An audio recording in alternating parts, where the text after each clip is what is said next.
तर बघायला गेला तर तुम्हाला प्रत्येक गोष्टीमध्ये धंदा दिसू शकतो, पण जर तुम्ही डोळे बंद केले तर तुम्हाला कुठेच काय धंदा दिसणार. आज जवळजवळ मी 12 ते 15 वर्ष झालं प्रॅक्टिस करतो. मुंबईसारख्या ठिकाणी 3 करोडच्या वरती आज पॉप्युलेशन, नवीन नवीन इन्फ्रास्ट्रक्चर येतात, रेसिडेन्शियल आणि कमर्शियल कॉम्प्लेक्सेस खूप सारे येतात. याचा अर्थ काय, तर कन्झम्पशन पॉवर वाढते.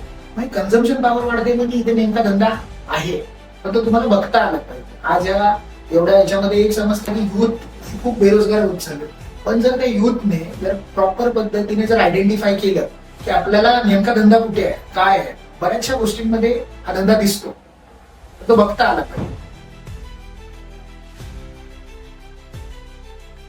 आजच्या घडीला प्रत्येक जण बोलतो माझ्या धंद्यामध्ये या वर्षीचा टर्नओव्हर 1 करोड झाला, 2 करोड झाला, 5 करोड झाला.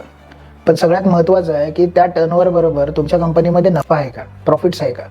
बऱ्याच वेळेला असं होतं की टर्नओव्हर वाढवण्याच्या नादामध्ये त्या धंद्यामध्ये प्रॉफिटच होत नाहीत. माझ्याकडे एक एक्झाम्पल आहे, आमचे क्लायंट्स आहेत. त्या क्लायंटचा आज जवळजवळ 7-8 वर्ष झालं ते बिझनेसमध्ये आहेत.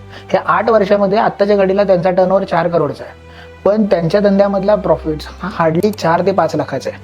बिलीव्ह करणार नाही. आणि त्याच्यामुळे काय व्हायला लागलंय, त्यांना प्रॉफिट कमी असल्यामुळे त्यांचं सगळ्यात म्हणजे जनरली लोकांचं लक्ष असतं टर्नओव्हरवरती. पण जर तुम्हाला लाईफमध्ये चांगलं अचीव्ह करायचं असेल किंवा चांगलं काहीतरी मिळवायचं असेल तर तुमचा धंद्यामधला प्रॉफिट हा जास्तीत जास्त असला पाहिजे.